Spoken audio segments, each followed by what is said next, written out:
Bonjour à tous et bienvenue sur la chaîne YouTube d'Omerta. Omerta, ce sont des reportages, des documentaires que vous pouvez retrouver sur la chaîne YouTube d'Omerta, bien sûr, et sur le site www.omertamedia.fr. Aujourd'hui, je reçois Marguerite Stern, Dora Muto, pour leur livre Transmania.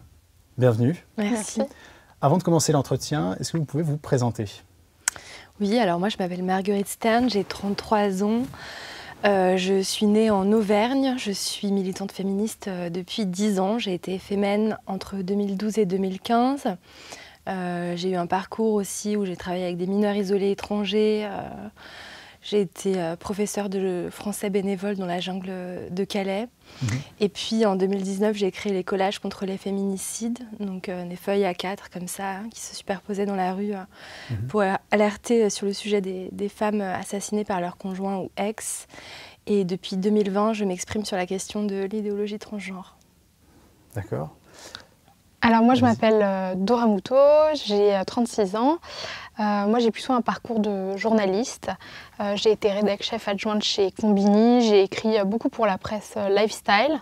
Et puis après je me suis mis à écrire des livres et faire des documentaires. Donc voilà. Mon premier livre s'appelait À fleur de paix, PET, sur une problématique intestinale. Ensuite, j'ai écrit un deuxième livre qui s'appelle Mal baisé, sur la sexualité féminine. Dans le même temps, j'ai aussi créé un compte Instagram qui s'appelle Tajoui, qui a été très suivi par un demi-million de personnes. Et c'est comme ça que ce compte m'a amené à la rencontre de la thématique transgenre et de la problématique. Et voilà. Très bien. J'aimerais vous faire réagir sur l'actualité. On a appris qu'une drag queen allait porter la flamme olympique, donc un événement qui arrive tous les siècles, en tout cas en France, une première depuis 100 ans donc.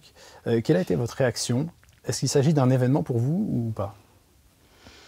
Non, la réaction c'est un peu mort de rire, quoi. C'est juste que moi j'ai l'impression que c'est une réaction de la mairie de Paris face à ce qui se passe par rapport à notre livre, par rapport au projet de loi du groupe Les Républicains aussi pour interdire la transition médicale des mineurs. En fait, j'ai l'impression qu'il y a un espèce de contexte comme ça où la mairie de Paris s'engage dans un espèce de bras de fer contre nous. Enfin, c'est vrai que voilà, on les cite dans notre livre pour les financements. Voilà, la mairie de Paris subventionne un certain nombre d'associations pro-trans qui ont des revendications, on y reviendra peut-être, pas toujours très éthiques à notre sens. Donc voilà, ça on le dénonce dans notre livre. Et puis il se trouve que quand notre livre a eu sa campagne de publicité là, dans les rues de Paris sur des affichages JC Déco, la mairie de Paris a demandé le retrait de ces affiches. Ce qui a créé le début d'une très grosse campagne de promo pour ce livre. Finalement, la mairie de Paris nous a donné beaucoup de visibilité. On a un peu, moi, franchement, je l'ai un peu pris, cette annonce de mettre une drag queen en porte-drapeau. C'était une réponse à votre livre pour vous? Pas uniquement notre livre, mais à tout un contexte, où on voit quand même qu'il y a de plus en plus de voix qui s'élèvent contre l'idéologie transgenre. Et la mairie de Paris n'est pas contente. Disons que quand même, à la base, c'est une personne drag queen qui a signalé à la mairie de Paris qu'il fallait faire retirer nos affiches. Donc on voit que la mairie de Paris est très proche du monde drag queen, queer, trans. Et en fait, ce qui est assez intéressant, c'est qu'on pourrait nous dire oui, mais bon, les drag queens, c'est juste des hommes habillés en femmes, mais ils disent pas forcément qu'ils sont des femmes pour autant. Donc pourquoi on y serait opposé? À la base, bon, on peut aussi penser que la mairie de Paris n'accepterait sans doute pas quelqu'un qui porte une flamme en faisant un blackface, en imitant grossièrement, en singeant une personne d'une autre couleur. Tandis que là, apparemment, c'est très cool de singer une femme et de l'imiter de façon grossière. Mais toujours est-il qu'on pourrait quand même nous dire, mais regardez, ces personnes-là ne disent pas qu'elles sont des hommes pour autant, et ces hommes-là ont bien le droit d'utiliser tout l'attirail féminin. C'est vrai, Sauf que, en réalité, c'est une personne drag queen qui a fait Drag Race, qui a alerté la mairie de Paris en disant oui, voilà, il faut descendre les affiches de Transmania, etc. Et ensuite, pour ma part, j'ai eu des dizaines et des dizaines de drag queens qui sont venus m'insulter sur Internet. Ce qui montre qu'il y a une continuité complète idéologique entre le drag queen et le trans. C'est-à-dire que même des hommes qui continuent à dire « je suis un homme et je m'habille en femme », en fait défendent complètement l'idéologie de trans, et c'est-à-dire défendent l'idée que des hommes qui se disent femmes aillent dans les compétitions sportives de femmes. Ils défendent aussi apparemment, entre autres, la transition des enfants. Donc effectivement, nous on voit là-dedans en fait, un continuum, c'est un univers. Et même si, à titre personnel, je peux comprendre l'envie d'un homme de s'habiller en femme et puis d'en faire un spectacle et même, pourquoi pas, entre guillemets, une carrière d'un personnateur, quoi, ce qui a toujours été le cas avant, aujourd'hui, le contexte a changé. Donc c'est ça qu'il faut prendre en compte. Et donc, effectivement, quand la mairie de Paris fait ça, je pense que c'est pour envoyer un petit pic. Voilà. Quelle réponse vous donnez à ceux qui vous reprochent de ne pas être assez inclusifs et donc ce que vous dites, de rejeter un petit peu les trans, alors que vous venez du combat féministe et que vous, en principe, les gens attendent de vous que vous soyez... je pense tous ces gens nous ont très mal compris depuis le début.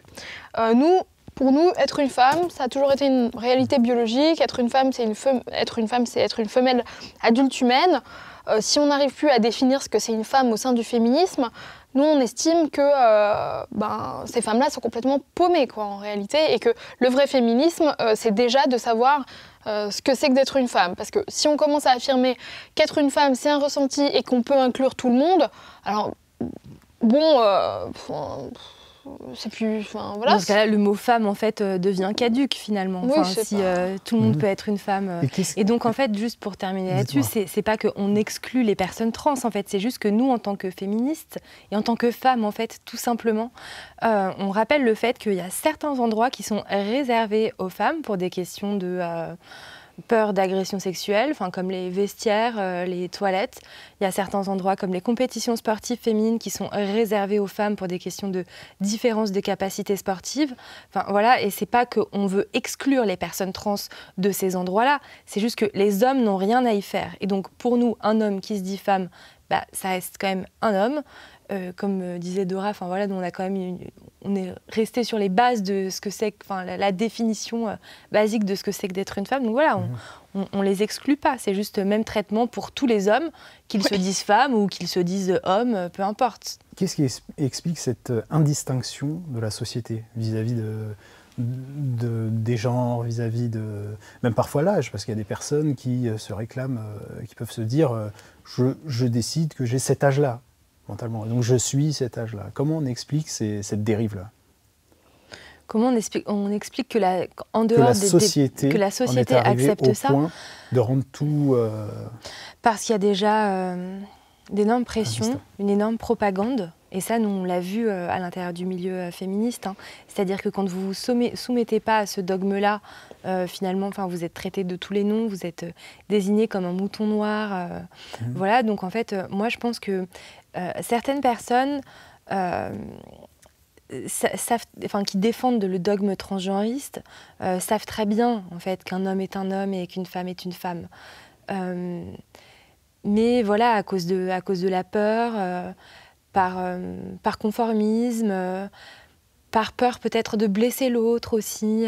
Voilà, ces personnes-là se conforment finalement. Et puis je pense aussi qu'on vit dans une société où quelque part les gens aiment bien cette idée qu'on pourrait tout recommencer du début, comme si on pouvait effacer son passé, avoir une nouvelle page blanche. Et finalement, le transgenrisme, c'est une forme de promesse de ça, une fausse promesse. Et je pense que quelque part, quand on rappelle aux gens que malheureusement, quoi qu'il en soit, c'est une fausse transition, on rappelle aux gens les limites de la nature. Et je pense qu'il y a beaucoup de gens qui n'ont plus envie d'entendre ce discours. Ils ont envie de rêver. Et puis, J'ai l'impression qu'aussi avec Internet, etc., les limites entre ce qui est vrai, ce qui est faux, avec le développement de l'IA, avec les fake news, avec tout ça, de plus en plus de gens pensent que tout se vaut. Tout est fluide, tout serait possible.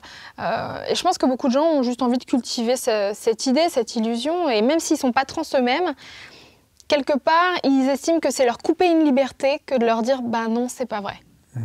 Et on voit même que sur le terrain de la science et des médecins, vous en parlez dans votre livre, vous avez des substances qui ne reçoivent pas d'AMM, donc d'autorisation de mise sur le marché, et qui pour autant, dans des cas donc on appelle ça de transition, sont utilisées. À quoi c'est dû? Pourquoi cette liberté est prise?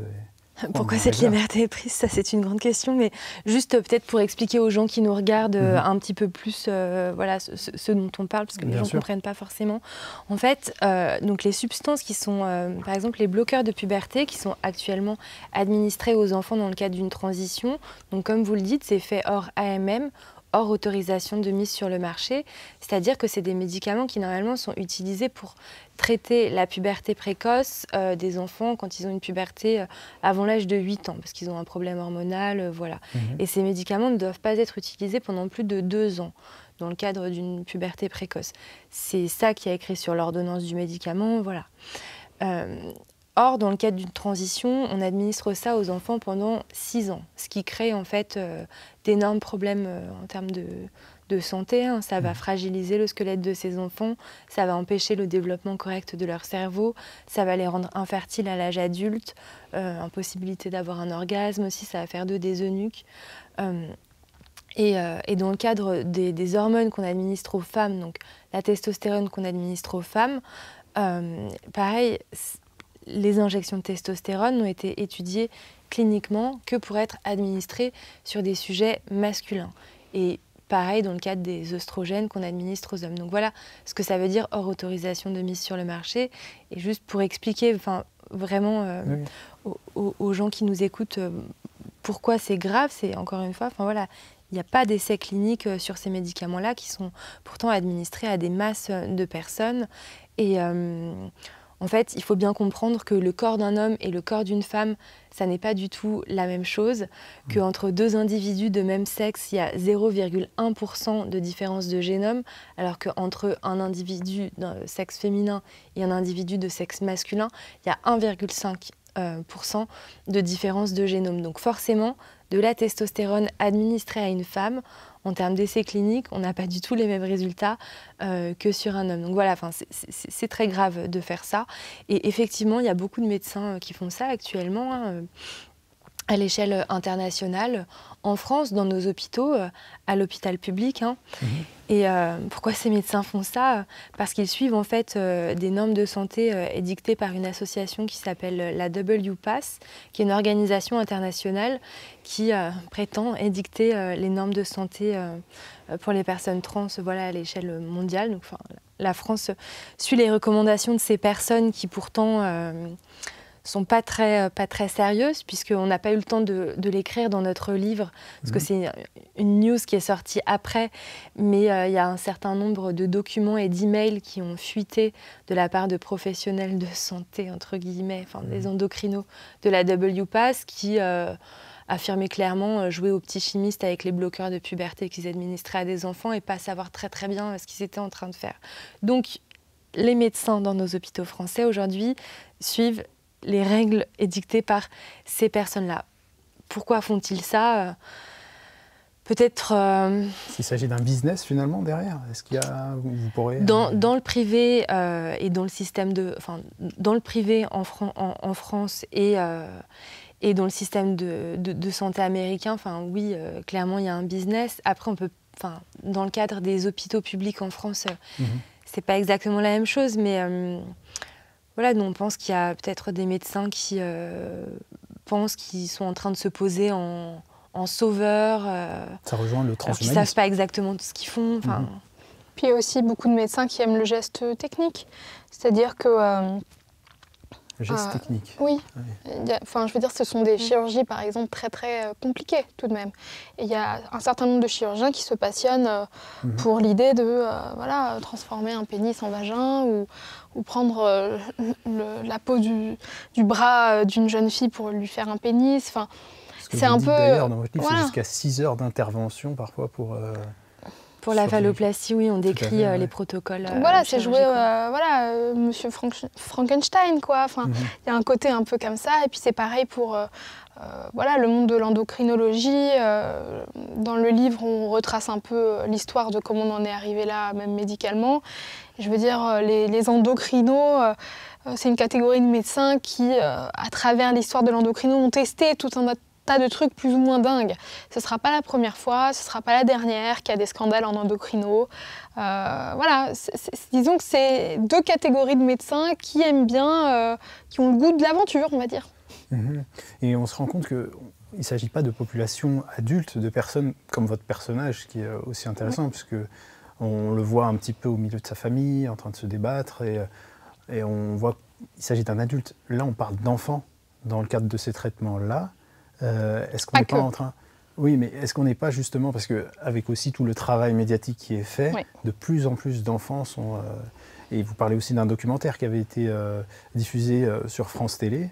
Est-ce qu'on n'est pas en train de sacrifier l'enfance de plusieurs millions peut-être nous, on pense en effet qu'il faut qu'il y ait une prise de conscience en France sur ce sujet.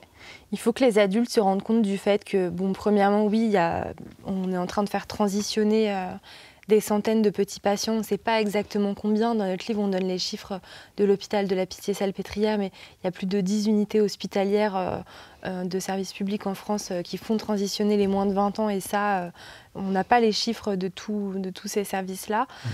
Donc, premièrement, oui, il faut bien se rendre compte que ces petits patients-là... on va peut-être être face à un scandale sanitaire en fait au bout d'un moment en France. Il y a certaines voix qui commencent à s'élever sur le sujet outre-Atlantique avec déjà certains scandales sanitaires en Suède, au Royaume-Uni, et peut-être que ça arrivera en France aussi.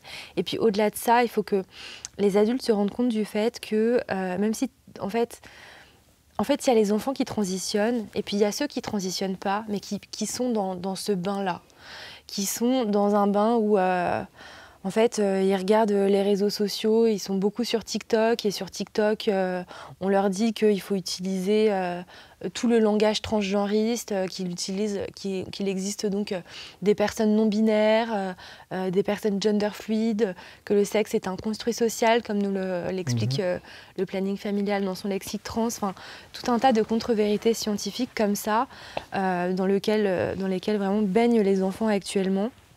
Et nous, on pense que c'est pas du tout bon pour leur structure mentale, en fait, que quand on est un enfant, on a besoin de se construire sur des bases solides, des bases saines, stables, et grandir en pensant que le sexe est un spectre, ou bien qu'on peut changer de sexe quand on est un être humain. Enfin, c'est grandir en dehors de la réalité, en fait. Et donc, notre jeunesse est en train de perdre prise totalement avec la réalité, et disons que l'éducation nationale n'aide pas vraiment à la reconnecter à la réalité, puisque dans les écoles aujourd'hui, il y a de plus en plus d'interventions d'associations idéologues qui vont diffuser ces idées-là à des enfants. On donne plusieurs exemples dans notre livre. Voilà, donc on pense qu'il faut que les adultes en prennent conscience, parce qu'en effet, qui va faire le monde de demain ? C'est la jeunesse. J'ai vu une vidéo très intéressante passée ce matin. Justement, c'était une vidéo où il y avait quelqu'un qui interviewait deux jeunes filles, deux adolescentes. Et il demandait aux adolescentes, est-ce que vous pensez qu'il y a deux genres ou il y en a plus ? Enfin, est-ce qu'il y a deux sexes, deux genres ? Enfin bon, voilà, ou est-ce qu'il y en a plus ? Et il y a une jeune fille qui commence à dire, non, moi je pense qu'il n'y a que deux sexes, etc. Et il y a l'autre fille à côté qui lui dit, ne dis pas ça, ne dis surtout pas ça, ne dis pas ça. L'autre fille continue à dire, non, mais moi je pense que la fille garçon. Et celle d'à côté se met vraiment à paniquer pour sa copine en disant, non, mais tu peux pas dire ça, arrête tout de suite de parler, etc. Ce qui montre quelque chose d'extrêmement grave, c'est que, en fait, les jeunes ont un sens du fait que dire qu'il y a deux sexes est dangereux. Donc en fait, sa pote essaye de lui dire, en fait, là, tu vas t'attirer des graves problèmes, tu ne peux pas dire ça devant la caméra, arrête de dire ça tout de suite. Parce qu'elle sait qu'elle va avoir des problèmes sans doute au collège, elle sait qu'elle va peut-être se faire harceler, se faire traiter de TERF, c'est-à-dire Trans-Exclusionary Radical Feminist, qui est une insulte style féminazie qu'on pose sur les femmes qui ont notre avis. Et donc, j'ai trouvé que cette vidéo était fascinante parce que c'est pas seulement que ces jeunes tombent dans cette idéologie, c'est-à-dire que même celles ou ceux qui ont conscience que cette idéologie en est une, eh ben, se font rattraper par les autres autour d'eux qui leur expliquent que c'est extrêmement dangereux de dire ça, donc il faudrait surtout pas dire ça parce que c'est plus du tout politiquement correct de le dire. Donc bon, voilà, ça pose énormément de problèmes. Et j'aimerais aussi rajouter que c'est pas que les enfants qui gobent cette idéologie. Il y a des adultes passés 30 ans qui tombent là-dedans. Récemment, là, il y a quelques jours, on s'est fait agresser par une jeune femme qui avait vraisemblablement entre 25 et 35 ans, je ne saurais pas dire exactement, qui a essayé de frapper Marguerite, mais ce qui m'a encore le plus choquée, c'est quand je lui ai dit « Arrête ton cirque, tu sais très bien que t'es une femme, t'es une femelle adulte humaine, enfin pourquoi tu nous agresses ?» Et elle s'est mise à se boucher les oreilles en hurlant, en disant « Non, c'est de la biologie fasciste !» Et j'étais choquée de voir une femme qui a l'air d'être dans la trentaine, qui réagit de façon aussi hystérique à quelque chose qui est juste basique, mais vraiment, elle avait intégré que dire ça était fasciste. Un autre exemple, du même acabit, récemment, mon cousin m'a appelé pour me désinviter de son mariage. Son mariage avait lieu dans quelques semaines. Pourquoi ? Parce que la femme qu'il épouse, qui a plus de 30 ans, eh bien, lui a dit qu'il n'y avait plus de deux sexes et que ce que je disais était inacceptable, que je faisais énormément de mal aux gens et que par conséquent, vu qu'elle avait des amis de gauche, queer, etc. à son mariage, je ne pouvais pas venir. Donc voilà, il a annulé ma venue au mariage. Et là, on n'est même pas sur des enfants. On est sur des gens qui pourtant, à ce type d'âge, devraient avoir un cerveau bien construit et pourtant, la propagande a réussi à les attraper à tel point que là, pour le coup, c'était deux femmes. Ces deux femmes-là qui ont autour de la trentaine, agissent, mais de façon incompréhensible pour nous et incroyable.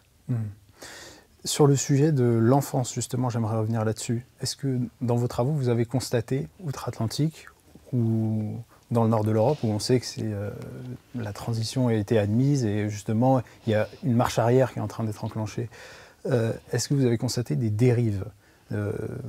Vous en parlez d'hommes qui se considèrent comme étant n'ayant pas le bon âge et en fait peut-être désirant des enfants et tout ça. Dans vos travaux et dans les faits divers, est-ce qu'on ne risque pas d'admettre un jour la sexualité et les rapports avec les enfants ? Disons que c'est une pente extrêmement glissante, mais sur laquelle on essaye d'alerter un peu dans ce livre. C'est-à-dire que aujourd'hui, il y a certains hommes qui sont des hommes pédophiles, qui ont commis des actes pédocriminels sur des enfants, qui, lors de leur défense, devant le juge, l'avocat sort l'argument comme quoi ce sont des personnes transâges. C'est-à-dire ce sont des hommes qui se considèrent comme n'ayant pas leur véritable âge, mais se considèrent de l'âge de l'enfant en question ou dans la même zone d'âge, et donc estiment que vu qu'ils ont le même âge que l'enfant, après tout, c'est pas de la pédophilie, c'est juste une attraction normale d'enfant à enfant. Ce qui est complètement dingue, mais il y a quand même certaines études. On parle dans le livre de d'un terme qui est l'autopédophilie. L'autopédophilie, c'est ça. C'est-à-dire que sur une certaine cohorte, sur un certain nombre de pédophiles, ils leur ont posé des questions et il me semble que c'était 50%, à vérifier le chiffre, mais à peu près 50% de pédophiles qui se disaient, en fait, eux-mêmes se sentaient enfants. Donc, c'est glissant et la question qu'on peut se demander, c'est en quoi le sexe, qui est une donnée biologique, serait différent de l'âge, qui est aussi une donnée factuelle biologique. Si on peut changer son sexe sur les papiers, pourquoi pas ? quels vont être les arguments pour contrer le jour où il y en a qui commencent à militer pour dire moi je veux changer ma date de naissance en fait. Oui. Si on laisse passer ça, alors inévitablement on aura beaucoup plus de mal à trouver des arguments pour dire non. Et au-delà de ça, on a relevé aussi quelques, pour appeler ça faits divers, où on voit qu'il y a certaines associations transgenres assez importantes, comme Mermaids en Angleterre ou justement la WPATH dont on parlait un peu avant, qui ont des liens avec des réseaux pédophiles. Donc l'un des personnes au conseil d'administration de Mermaids s'est amusé à aller donner une conférence à un lobby pro-pédophilie. Lobby pro-pédophilie, oui. Oui. Vous en parliez. Voilà, et en plus de ça, on a su, à travers une enquête du média Redux, que certains membres de la WPATH, qui est donc cette grosse asso qui édicte les normes de soins pour les personnes transgenres, eh bien, il y aurait certains membres qui feraient partie de Eunuch Archive, qui est un forum assez obscur sur Internet. Et sur ce forum se trouvent plus de 3000 récits se trouve j'ai du mal à le dire tellement c'est horrible. Se trouvent 3000 récits pédopornographiques avec des fantasmes de castration d'enfants. Donc voilà, et pour aller encore plus loin,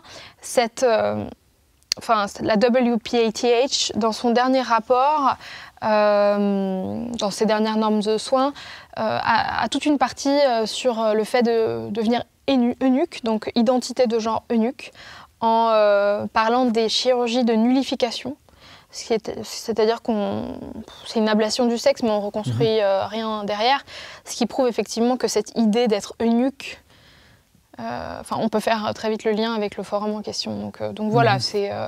Après, évidemment, je tiens à rajouter que évidemment, la plupart des personnes trans ne sont pas du tout des personnes pédophiles, mais on ne voit pas non plus pourquoi il faudrait cacher certaines choses non plus. C'est intéressant ce que vous dites parce que ça montre un petit peu l'influence que ça a au point de vue, je parle de l'idéologie trans, au niveau de la communication et aussi de ces lobbies. Que font à côté de ça les pouvoirs publics quand on pense à l'ABC de l'éducation, l'ABCD de l'éducation ou la circulaire Blanquer dont vous parlez? Comment vous analysez ça? Les pouvoirs publics, en tous les cas, en France, actuellement, ils ont l'air à la ramasse, puisqu'en effet, vous parlez de la circulaire Blanquer. Donc, c'est une circulaire qui a fortement dénoncé l'association SOS Éducation, dont on parle dans notre livre. On a rencontré Sophie Audugé, qui la dénonce. Cette circulaire, elle prévoit par exemple que l'élève puisse changer son prénom sur les papiers de l'école. Cette circulaire, elle prévoit aussi que les vestiaires ou les toilettes puissent devenir les mêmes pour les garçons et pour les filles, qu'il y ait des toilettes neutres en fait. Nous, on pense que c'est un danger. C'est un danger pourquoi? Parce que, en fait, on l'a vu au Royaume-Uni, ça a été expérimenté. Les toilettes neutres, même aux États-Unis aussi, il me semble, dans plusieurs écoles. Et puis, il y a eu des cas d'agression sexuelle, forcément. Et puis même, en fait, je pense que n'importe quelle jeune fille ou n'importe quelle femme, en fait, nous, on se rend bien compte de ce que ça veut dire. Moi, franchement, je m'imagine au collège. Je sais que les toilettes, en fait, c'était un lieu, où les garçons essayaient. Et puis c'est. En fait, le collège, c'est le début de la puberté. Vous commencez à avoir vos règles, tout ça. Vous n'avez pas envie qu'il y ait des garçons dans les toilettes, en fait. Et les garçons essayent parfois de rentrer. C'est un espèce de sujet, en fait. Et donc, à travers la circulaire Blanquer, les pouvoirs publics en France encouragent ça. Les pouvoirs publics nous parlent aussi, on a le gouvernement qui, dans certains papiers, nous parle par exemple de sexe assigné à la naissance, qui donc se soumet à l'offensive claire du langage que mènent les transgenristes, parce que les transgenristes actuellement Voilà, par exemple, à un niveau international, à travers l'association GLAAD, les transgenristes essayent de moduler le langage que les médias vont employer. Hein. Il y a vraiment un lobby derrière ça. Et donc, en France aussi, hein, cette offensive sur le langage, elle se fait ressentir. Hein. Il y a certaines associations qui travaillent là-dessus. Il y a, donc, comme je disais tout à l'heure, le planning familial, qui nous fait tout un lexique trans en nous disant qu'il ne faut plus utiliser certains mots, que le pénis n'est pas forcément un organe sexuel mâle. Enfin, voilà, toute une offensive sur le langage.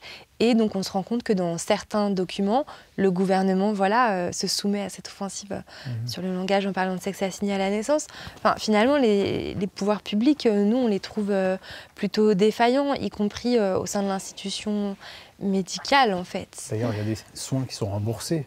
Une grande partie des soins qui permettent oui, tout à fait. de transitionner qui sont remboursés. Oui, en fait, les transitions coûtent un certain prix, hein, puisque pour les femmes, donc ça va être la prise d'hormones et des opérations de chirurgie dites de réassignation sexuelle. Donc ça va coûter 40 000 € si elles font tout le package. 40 000 € que remboursera la sécurité sociale. Et pour les hommes, le prix d'une transition complète s'élève à plus de 100 000 € parce qu'en fait, donc il y a plus d'opérations à faire pour les hommes. Il y a évidemment les hormones, mais aussi tout un tas la chirurgie de réassignation sexuelle et aussi tout un tas d'opérations du visage, de rabotage de la pomme d'Adam, de séances orthophoniques. Pour faire une femme, pas totalement en réalité, parce que c'est aussi ce qu'on explique dans notre livre. En fait, on essaye d'expliquer aux gens certaines bases biologiques. Moi, j'ai l'impression qu'aujourd'hui... De refaire de la chimie, de la bio. Ouais, j'ai l'impression qu'aujourd'hui, plus personne sait que, qu'est-ce qui définit ce qui est une femme, ce qui est un homme? Donc, c'est d'abord les chromosomes, donc XX, XY, comment se détermine la sexuation, tout ça. On essaye de réexpliquer ça parce que j'ai l'impression que, finalement, les transgenristes, avec leur offensive sur le langage, et avec cette expression qui nous martèle tout le temps là de changer de sexe, j'ai l'impression qu'ils ont réussi à mettre ça dans nos cerveaux, à le faire rentrer dans nos têtes, comme quoi ce serait possible de changer de sexe. On ne peut pas changer de sexe pour vous. C'est pas pour nous, c'est au sein de l'espèce humaine, le sexe est immuable, c'est-à-dire que vous pouvez, par une opération chirurgicale, recréer un simulacre du sexe opposé. Vous pouvez faire pousser de la barbe à une femme en lui donnant de la testostérone, mais il y a un certain nombre de caractères physiques qui vont jamais changer. Par exemple, c'est vrai que les hommes ont une masse musculaire plus importante que celle des femmes et que quand ils prennent des œstrogènes, ça diminue un petit peu leur masse musculaire. Mais pas totalement, puisque ce qui définit la masse musculaire des hommes, c'est pas uniquement les hormones, c'est aussi la génétique. Il y a plus de 3000 gènes qui sont engagés, qui déterminent la masse musculaire. Donc voilà, on essaye de réexpliquer un petit peu toutes ces bases-là aussi. Voilà. Oui, de la biologie élémentaire, finalement. C'est ce qu'on appelait peut-être avant la nature, on appelle encore la nature. Même si en réalité, moi je pense que tout le monde, quand vous sortez dans la rue, vous voyez très bien qui est un homme, qui est une femme. En réalité, c'est ça aussi qui m'énerve parfois un petit peu avec les transgenristes, c'est qu'ils nous forcent à déployer comme ça tout un tas d'arguments pour expliquer qu'un homme et une femme, c'est pas pareil. Et alors, il n'y a pas de souci, c'est pas grave, on va se plonger dans la biologie. La biologie, c'est une discipline passionnante. On va tirer des argumentaires pour vous expliquer qu'un homme et qu'une femme, c'est pas pareil. Mais dans le fond, en vrai, tout le monde sait, tout le monde voit la différence. Moi, ce qui m'agace, c'est que ils remettent en cause en fait notre perception du réel, alors que si chacun se fie à sa propre perception du réel, en fait, sans être influencé par une quelconque idéologie, qui essaye de rentrer en vous comme ça, en vrai, tout le monde sait ce qu'est un homme ou ce qu'est une femme. Et il y a une chose qui est très intéressante, c'est la place de la parentalité. Que font les parents? Parce que vous abordiez donc la place de l'éducation nationale et cette influence dans les mots. Je ne sais pas ce que vous pensez d'ailleurs de l'écriture inclusive, parce que ça a aussi amené une distinction. On n'est pas à fond. Mais quelle place occupent les parents? Parce que dès lors que l'enfant peut décider, de dire aujourd'hui je décide que je suis une fille ou que je suis un garçon. Aujourd'hui, on a des parents, où est la parole on a des parents qui ne savent pas comment réagir face à ça, qui traitent leur enfant un peu comme l'enfant roi. Et puis on a aussi des parents carrément qui instrumentalisent leurs enfants parce qu'ils ont envie d'attention eux-mêmes, ça a l'air génial d'avoir un enfant trans, ils le mettent sur les réseaux sociaux, ils les amènent sur les plateaux de télé en faisant tout un... Voilà, comme si c'était... ils avaient enfin trouvé un sens à leur vie, hein, c'est leur cheval de bataille, enfin voilà, donc il y a cette problématique-là. Et puis dans le livre, on parle aussi d'un syndrome qui s'appelle le syndrome de Munchausen par procuration. C'est le fait que, voilà, c'est étudié, il y a certains parents qui vont aimer avoir l'idée d'avoir un enfant malade. Et il y a eu des cas comme ça très graves, voilà, de parents qui ont fait croire à leurs enfants qu'ils étaient handicapés toute leur vie, lorsque l'enfant n'était pas du tout handicapé, et l'enfant s'en rend compte parfois très tard. Et là, on se demande si c'est pas on appelle ça Transhausen par procuration. Enfin, voilà, c'est un terme que certains Américains ont trouvé. Et ce serait un peu la même dynamique, c'est-à-dire que le parent en fait aime l'idée que son enfant soit hyper différent bénéficie de ça à titre personnel. Une transposition en fait sur l'enfant. Exactement. Et puis d'un autre côté, il y a aussi des parents qui tout simplement sont perdus, qui ne sont pas très informés sur ce sujet, qui ne se rendent pas compte de ce que leurs enfants regardent sur les réseaux sociaux. Et parfois, l'annonce d'un coming out trans dans une famille, en fait, c'est une déflagration pour certains parents qui, au départ, essayent de... dire à leur enfant, rentrent un peu dans le délire quelque part, en se disant que sinon ils vont mal faire. Qui parfois dans les hôpitaux sont confrontés à un personnel de santé qu'on appelle trans-affirmatif, c'est-à-dire des médecins qui vont tout de suite en fait dès le premier rendez-vous poser le diagnostic de dysphorie de genre, alors que n'importe quel psychiatre un peu professionnel vous dira qu'un diagnostic en psychiatrie ça ne se pose jamais. Il faut au moins plusieurs semaines, plusieurs rendez-vous pour poser un diagnostic en psychiatrie. Or, dans le cas de la dysphorie de genre, ça se fait dès les premiers rendez-vous. Et donc, en fait, vous avez des parents comme ça qui comprennent pas ce qui leur arrive, qui sont pas informés sur le sujet, qui font confiance à l'institution médicale, puisque c'est une institution, justement, on veut faire confiance aux professionnels, en fait. Mais il y a aussi certains parents, comme les parents du collectif Hypomonie, avec un Y au début, qui sont des parents d'enfants trans qui se questionnent sur le sujet, qui essayent de ramener leurs enfants vers une forme de rationalité. On donne certains témoignages dans notre livre. Il y a les témoignages de 2 mères qui se battent pour que leurs enfants retrouvent raison. Mais voilà, ce dont il faut prendre conscience, c'est que le phénomène trans, en fait, il peut parfois faire éclater des familles. Parce que les parents se retrouvent parfois démunis, parce que parfois c'est monsieur qui a 65 ans qui, après 40 ans de mariage, dit à madame en fait, finalement, je suis trans. Je suis Catherine. Voilà, et donc ça, c'est des femmes aussi dont on parle dans notre livre, qui s'appellent elles-mêmes les trans widows, veuves de trans. Des femmes qui... c'est un peu tabou, on n'en parle pas beaucoup. Moi, j'ai l'impression qu'on leur donne pas beaucoup la parole. Surtout en France, on n'entend pas les voix de ces femmes-là. Et pourtant, à l'étranger, un peu plus. Et donc, c'est des femmes qui sont traumatisées, en fait. Parce que ça pose tout un tas de questions. Après aussi, vous dites, ah oui, donc... en fait, mon mari, depuis 40 ans, dans la sexualité, par exemple, avec moi, s'imagine être une femme. Mais en fait, avec qui est-ce que j'ai couché pendant 40 ans ? Qu'est-ce qui se passait dans sa tête pendant nos rapports sexuels pendant 40 ans ? C'est un traumatisme pour ces femmes, quoi. Donc oui, pour certaines familles... Et puis pour les enfants qui ont des parents qui transitionnent aussi, ça peut être extrêmement difficile. Mais pour revenir un peu aux parents d'enfants dits trans... il y a aussi un problème avec les stéréotypes de genre. Récemment, on était sur le plateau des Grandes Gueules et il y a une mère qui appelle et qui nous dit que sa fille est en train de devenir un garçon. Et quand on lui demande en fait, mais en quoi c'est un garçon, en fait, elle nous répond qu'elle n'a jamais voulu porter de jupe et que ça a beaucoup froissé le grand-père. Ce qui en fait montre ce qui se passe un peu dans la famille, c'est-à-dire que c'est une famille où il y a des stéréotypes de genre bien inscrits. Si une femme ne veut jamais porter un accoutrement dit féminin, alors le grand-père qui est d'une autre génération doit se dire mais qu'est-ce qui se passe ?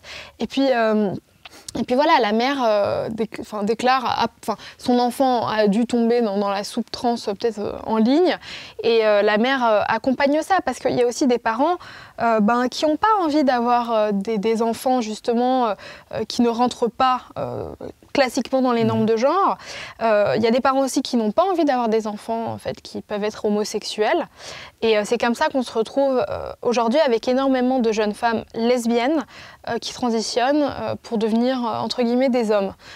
Parce que c'est pas si simple en réalité pour elles d'être lesbienne, et elles pensent qu'il vaut mieux être un homme trans qu'une femme lesbienne.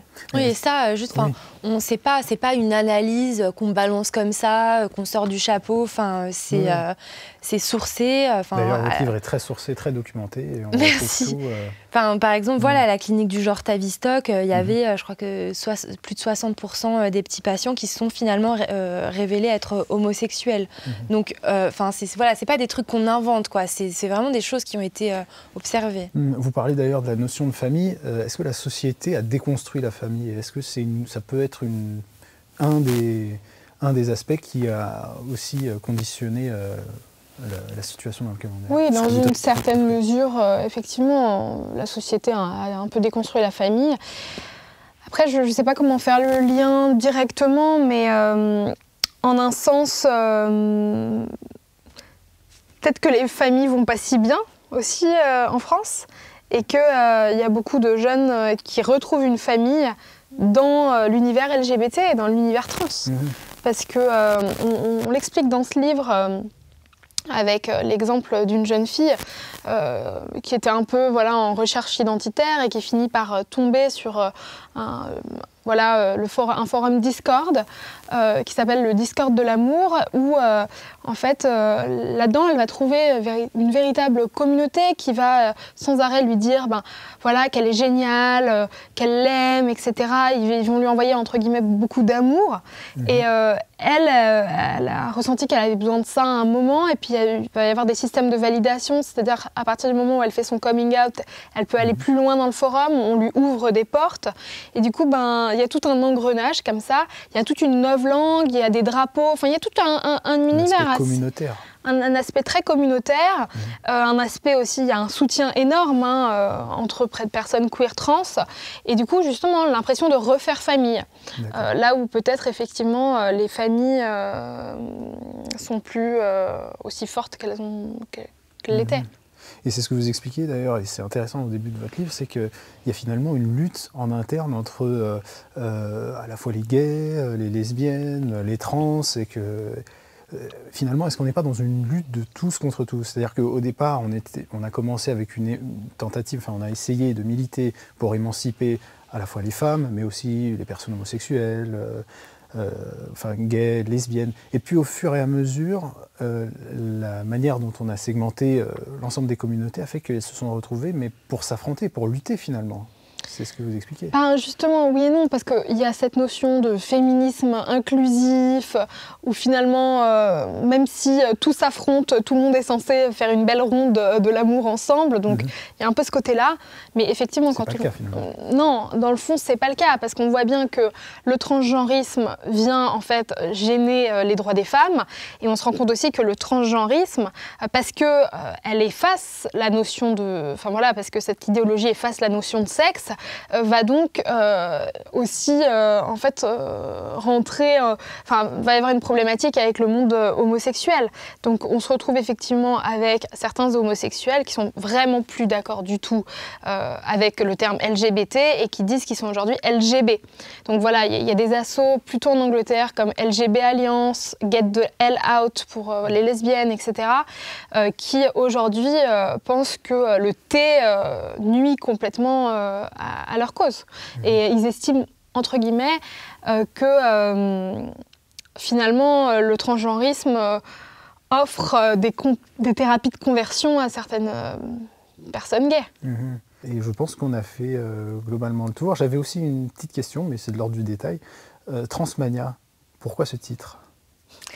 On a longtemps cherché un titre. On a mis du temps à le trouver, mais finalement, en fait, ça nous est apparu comme un terme qui résume très bien la situation. C'est-à-dire que, on s'est mis nous-mêmes à l'utiliser, en fait, Enfin, pour nous, genre, je sais pas, la transmania, c'est vraiment une frénésie en fait autour du sujet trans. C'est le fait que le sujet trans, il est partout dans toutes les sphères de la société. Et puis dire transmania, c'est aussi, en fait, c'est Dora qui a trouvé l'idée. Elle sortait de la comédie musicale de Starmania avec sa grand-mère, et donc elle s'est dit, mais en fait, Starmania, c'est une critique du star system. Et donc, Transmania, c'est une critique du trans system. Parce que voilà, Starmania, c'est, je ne sais plus exactement, 70-80, etc. Et justement, c'est le moment où émerge ce star system. D'ailleurs, il y a une personne drague dans le show, etc. Donc, ça commence déjà, en fait, tout ça. Et effectivement, ce spectacle en est une critique. Et donc, par conséquent, qu'est-ce qui se passe aujourd'hui ? Bon, la Starmania, on a compris, voilà, il n'y a plus rien à dire. Mais la Transmania, ça semblait, en fait, c'est ça qu'il fallait éclairer aujourd'hui, quoi. Très bien. Je vous remercie, Dora beaucoup. Muto, Marguerite Stern, pour cet entretien. Merci de nous avoir suivis une nouvelle fois sur la chaîne YouTube d'Omerta et je vous dis à très bientôt. Avant cela, je vous présente le livre de nos invités, Transmania. Aux éditions Magnus. Aux éditions Magnus. Merci de m'avoir repris. Très bien. À bientôt. Merci.